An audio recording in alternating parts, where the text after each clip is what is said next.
bigger things.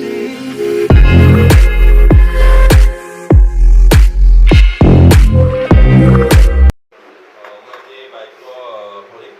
এক পিতৃ তিনিওটা আঠৰ পৰা 12লৈ। অৱশেষত কওঁ, আপোনালোকে সকলোৱে এনে আনৰ দুখত দুখী, স্নেহশীল, প্ৰেম কৰোঁতা আৰু নম্ৰ হওক। অপকাৰৰ সলনি অপকাৰ আৰু তিৰস্কাৰৰ সলনি তিৰস্কাৰ নকৰক। বিৰোধিতাক পুনৰাই আশীৰ্বাদ কৰক, কিয়নো ইয়াৰ বাবে আপোনালোক আমন্ত্ৰিত।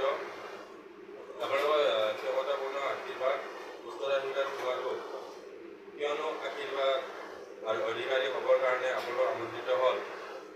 কাৰণ যিজনে জীৱনত প্ৰেম কৰিবলৈ আৰু মংগলৰ দিন চাবলৈ ইচ্ছা কৰে, তেখেতে কুপথৰ পৰা নিজৰ জিভা আৰু চলনা বাক্যৰ পৰা নিজৰ ওঁঠ ৰাখক।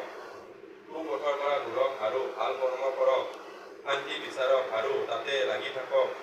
প্ৰভুৰ চকুৱে ধাৰ্মিক লোকৰ দৃষ্টি কৰে আৰু তেওঁৰ কাণে তেখেতে সকলো প্ৰাৰ্থনা শুনে। কিন্তু যিসকল কুকৰ্মী, তেখেত সকলোলৈ প্ৰভুৰ মুখ